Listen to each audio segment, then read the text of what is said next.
Next one is Kelvin's method to determine the resistance of galvanometer capital G by using meter bridge. आता आपण metre bridge वापरून गॅल्व्हनोमीटरचा resistance इथं determine करायचा आहे. यालाच आपण केल्विन्स मेथड असे म्हणतो. याच्यामध्ये the galvanometer whose resistance capital G to be determined is connected in one gap and a known resistance capital R in the other gap. तर इथे डायग्राममध्ये पहा, त्याच्यामध्ये ज्याचा आपल्याला रेजिस्टन्स गॅल्व्हनोमीटरचा कॅल्क्युलेट करायचा आहे, डिटरमाइन करायचा आहे, तो गॅल्व्हनोमीटर मीटर ब्रिजच्या लेफ्ट गॅपमध्ये कनेक्ट करायचा आहे. राईट गॅपमध्ये आपल्याला नॉन रेजिस्टन्स जे आहे हा रेजिस्टन्स बॉक्स इथं कनेक्ट करायचा आहे. आणखी इथं बी पॉईंट जे हा डायरेक्ट जॉकीला कनेक्ट करायचा आहे. आपण ह्याच्यामध्ये मीटर ब्रिजमध्ये इथं आपण थ्रू गॅल्व्हनोमीटर हा डीला कनेक्ट केला होता जॉकीला, पण इथं डायरेक्ट जॉकीला कनेक्ट करायचा आहे. बाकी सेम अरेंजमेंट आहे as that of meter bridge. Now consider this corresponding ends. Now here working is like this. All other connection is same as that of this meter bridge. That is left side plate. This is right side L side plate. In between two plates, this is left gap connected in this left gap galvanometer. And here A point is connected to battery positive, battery negative connected to key, and key connected to this rheostat. Rheostat is shown here in this diagram also. की जे इथं रेओस्टॅटला connect करायचे आहे. आणखीन रेओस्टॅट जे हा रेओस्टॅटचा point C पॉईंटला connect करायचा आहे. इथं कनेक्ट केल्यावर रेओस्टॅटचं अदर टर्मिनल सीला कनेक्ट केलेलं आहे. रेओस्टॅटचा अदर टर्मिनल सीला कनेक्ट केलेला आहे. आणखीन राईट गॅप जे आहे हा राईट गॅपमध्ये हा रेजिस्टन्स बॉक्स जोडायचा आहे. Known resistance capital R. ह्या टू टर्मिनल जे आहेत हे टू टर्मिनल्स आपण ह्या रेजिस्टन्स बॉक्सला कनेक्ट करायचे आहेत. रेजिस्टन्स बॉक्सपासून ह्या एक टर्मिनलला वायर जोडायचे आहे, परत दुसऱ्या टर्मिनलपासून इथं वायर जोडायचे आहे. हे दोन्ही टर्मिनल्स रेजिस्टन्स बॉक्सचे राईट गॅपमध्ये कनेक्ट केले. त्याच्यानंतर बी पॉईंट जे हा बी पॉईंट जॉकीला कनेक्ट करायचा आहे, जॉकी. आणखीन लेफ्ट गॅपमध्ये हे गॅल्व्हनोमीटरचे दोन्ही टर्मिनल लेफ्ट गॅपला कनेक्ट करायचे आहेत. लेफ्ट गॅपमध्ये हा गॅल्व्हनोमीटर जोडायचा आहे. दोन्ही टर्मिनल्स लेफ्ट गॅपमध्ये गॅल्व्हनोमीटर जोडलेला आहे. अशा प्रकारचं हे कनेक्शन आहे, same as that of meter bridge.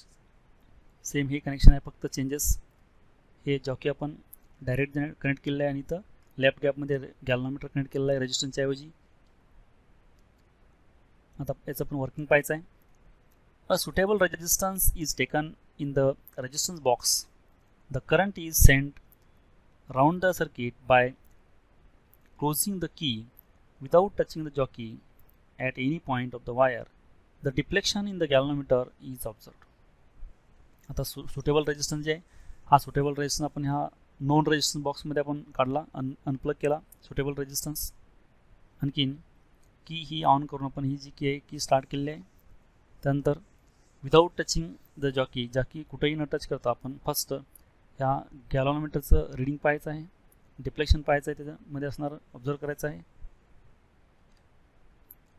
The rheostat is adjusted to get suitable deflection around 2/3 of range.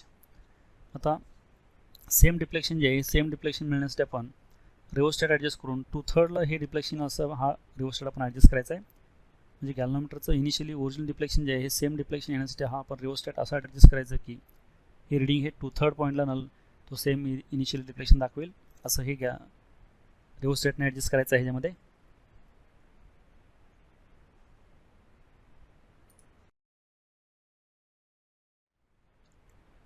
Now the jockey is tapped at different points of the wire and a point of contact capital D for which the galvanometer shows no change in the deflection is found. आता आपण ए point जे ए पॉईंटपासून आपण jockey tapping करत गेलो. Initially जे galvanometer without tapping जे deflection होतं तितकं डिफ्लेक्शन सेम डिफ्लेक्शन येण्यासाठी आपण ए पॉईंटपासून आपण टॅपिंग करत गेलो. ज्या ठिकाणी सेम डिफ्लेक्शन येईल दॅट इज ओरिजिनल डिफ्लेक्शन आहे त्यामध्ये नो चेंज होईल तर आपण थांबायचं आहे आणि त्या पॉईंटला कॅपिटल D मानलं. As the galvanometer shows the same deflection with or without contact between the point capital B and D, these 2 points must be equipotential points. आता ज्यावेळी विदाऊट टचिंग आणखी विथ टचिंग जे आहे गॅल्व्हनोमीटरचं डिफ्लेक्शन जे आहे same असेल त्यावेळी ते दोन पॉईंट जे आहेत हे दोन पॉईंट्स इक्वी पोटेन्शियल असतील. इक्वी पोटेन्शियल म्हणजे इक्वल पोटेन्शियल, सेम पोटेन्शियल, समान पोटेन्शियल. त्यावेळी the length of the bridge wire between the point D and left end of the wire is measured. Let LG be the length of the segment of the wire opposite to the galvanometer. गॅल्व्हनोमीटरच्या अपोजिटला जी length आहे A पासून D पर्यंतची त्याला आपण LG मानलं. त्यानंतर LR be the length of the segment opposite to the resistance box. Resistance बॉक्सच्या अपोजिटला जी लेंथ आहे आपण त्याला LR मानलं. तर नेक्स्ट आपण आता गॅल्व्हनोमीटरचं रेजिस्टन्स कॅल्क्युलेट करायचं आहे, ते कॅल्क्युलेशन पाहायचे आहेत. त्यामध्ये let RAD and RDC be the resistance of the two parts of the wire AD and DC respectively since bridge is balanced. आता बॅलन्स असल्यामुळं रेजिस्टन्स जे आहे AD वायरचा DC वायरचा हे दोन्ही जे रेजिस्टन्स आहेत हे AD आणि DC जे वायर आहे त्यामधले हे करस्पॉन्डिंग रेजिस्टन्स आहेत. RAD हा AD वायरचा रेजिस्टन्स आहे, RDC हा DC वायरचा रेजिस्टन्स आहे. तर बॅलन्सिंग कंडिशनमध्ये लेफ्ट साईडचा रेजिस्टन्स डिवाइड बाय लेफ्ट साईडचा रेजिस्टन्स जे आहे गॅल्व्हनोमीटर रेजिस्टन्स कॅपिटल जे आहे. त्यानंतर राईट साईडचा रेजिस्टन्स आहे हा कॅपिटल R आहे, नॉन रेजिस्टन्स. लेफ्ट साईडच्या वायरची लेंथ जे RAD याचा रेजिस्टन्स आहे RAD. राईट साईडचा रेजिस्टन्स जे RDC हे आपण असं डिवाइड केलं. त्यानंतर LG बाय LR जे आहेत हे ॲक्च्युली रेजिस्टन्स AD आहे जे हा रो इंटू LG येतं लेंथ. रेजिस्टन्स DC आहे रो इंटू LR येतं, म्हणजे resistance per unit length into length हे टोटल रेजिस्टन्स येतो. रो हे लिनियर डेन्सिटी जे आहे रेजिस्टन्स पर युनिट लेंथ ते कॅन्सल झालं. LG बाय LR इकडे लेफ्ट साईड जे LG by R equal to right side जे LG बाय LR आलं. टर्म्स रिअरेंज केला. LG जे हे आणि LR जे टोटल 100मधून LG मायनस केल्यानंतर LR येतो. त्यामुळं G by R equal to LG by 100 minus LG. Terms rearrange केल्यानंतर R इकडे मल्टिप्लाय झालं.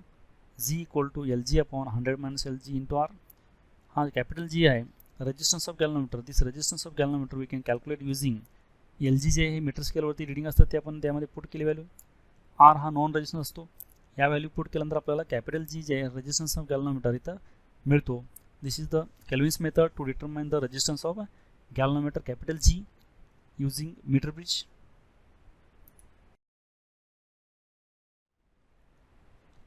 Next one is post optics box. Now consider this diagram of this post optics box. Actually practical instruments apparatus of this post optics box. Now here a post optics box PO box is a practical form of Wheatstone's bridge. जो व्हिटस्टोन्स bridge आहे व्हिटस्टोन्स network जे आहे ह्याचा हा practical form आहे. It consist of 3 arms P, Q and R are adjustable. त्याच्यामध्ये 3 arms आहेत. त्यामध्ये हा P आहे, हा Q आहे आणि इथून इथं पण हा जे संपूर्ण D पर्यंत हा R आहे. 3 आर्म्स असतात आणि हे ॲडजस्टेबल असतात. ह्यांचे रेजिस्टन्स आपण ॲडजस्ट करू शकतो, चेंज करू शकतो. The 2 ratio arms P and Q contain resistances 10 ohm, 100 ohm and 1000 ohm each. तर हा जे P आहे A to B हे P जे आहे याच्यामध्ये 3 रेजिस्टन्स असतात 100, 10, 100 आणि 1000. Q जे आहे Q मध्ये पण 3 रेजिस्टन्स असतात 10, 100 आणि 1000. The third arm capital R consists of resistances from 1 ohm to 5000.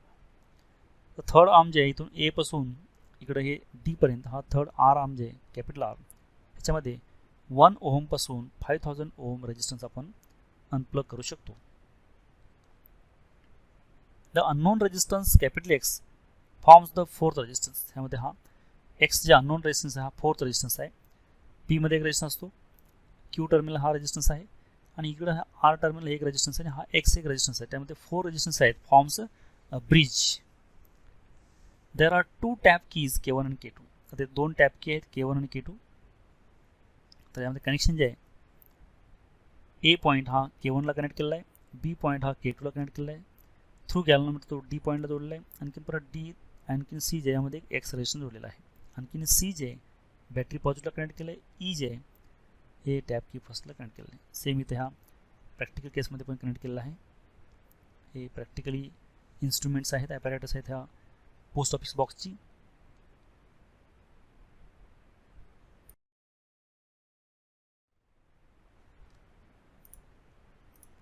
The resistances in the arms P and Q are fixed to desired ratio. आता P जे रेजिस्टन्स आहे आणखी Q रेजिस्टन्स आहे यामध्ये ह्या की अनप्लग करून एक ठराविक आपण रेशो इथं कन्सिडर केला. उदाहरणार्थ इथं आपण 100 काढला यामधून रेजिस्टन्स आणि इथं 10 ठेवला. असा आपण कोणताही रेशो इथं एक डिझायर्ड रेशो आपण कन्सिडर केला. P आणि Q यामधले प्लग की करून आपण रेजिस्टन्स अनप्लग केले. The resistance in the arm capital R is adjusted so that the galvanometer shows no deflection. Now the bridge is balanced. आता इथं आपण अननोन रेजिस्टन्स इकडे जोडलेला आहे आणि आपण R असा ॲडजस्ट केला. हा R रेजिस्टन्स आहे बघा A पासून ह्या D पर्यंत जे हे रेजिस्टन्स आहेत ह्यामध्ये असा R आपण ॲडजस्ट केला की गॅल्व्हनोमीटर जे आहे null deflection, no deflection, zero deflection दाखवेल असा हा आपण रेजिस्टन्स ॲडजस्ट केला. मग झिरो डिफ्लेक्शनचं मिनिंग काय, हे ब्रिज जे आहे ब्रिज बॅलन्स झालेला आहे. तर अननोन रेजिस्टन्स आहे हा अननोन रेजिस्टन्स आपण x equal to R Q by P. तर हे पी क्यू आणखीन आर तीन रेजिस्टन्स हे आपल्याला माहीत असतात, नोन असतात. आपण ह्या की काढल्यामुळं ते नॉन रेजिस्टन्स इथे पुट केले. यावर आपण x हा अननोन रेजिस्टन्स कॅल्क्युलेट करू शकतो. Like this we can determine unknown resistance using this Wheatstone's bridge, where P and Q are the fixed resistances in the ratio arms and R is an adjustable known resistance. Fix आर्ममधले हे P रेशोचे resistance आहेत आणखीन R हा adjustable resistance आहे. पण आपल्याला ह्या सर्वांच्या व्हॅल्यू माहीत असतात. ह्या एक्समध्ये आपण इथून जे अनप्लग केलेले की त्यांची व्हॅल्यू घेऊन आपण इथं व्हॅल्यू पुट करून आपण अननोन रेजिस्टन्स इथं कॅल्क्युलेट करू शकतो. If capital L is the length of the wire and small r is the radius, then specific resistance of the material of the wire is given by. जर capital L इतकी length घेतली वायरची आणि R ही radius असेल तर त्या वायरचा resistance जे आहे हा रेजिस्टन्स आणखी रेजिस्टिव्हिटी जे आहे ही resistivity x pi r square by L. तर याची रेजिस्टिव्हिटी आपण अशी काढू शकतो. x हा रेजिस्टन्स माहीत झाला नंतर रेजिस्टिव्हिटी वायरची आपण काढू शकतो इथं, किंवा रेजिस्टिव्हिटी माहीत असेल तर x त्याची आपण अननोन रेजिस्टन्स पण इथं आपण कॅल्क्युलेट करू शकतो. ह्या वायरचा हा ही रो जी आहे ही रो रेजिस्टिव्हिटी आहे. x हा आपण अननोन रेजिस्टन्स इथं कॅल्क्युलेट केलेला आहे. हा व्हॅल्यू घेतली तर पाय आर स्क्वेअरची वायरची रेडियस R आहे, L ही लेंथ आहे, त्यावरून आपण रेजिस्टिव्हिटी वायरची आपण डिटरमाइन करू शकतो, कॅल्क्युलेट करू शकतो इथं.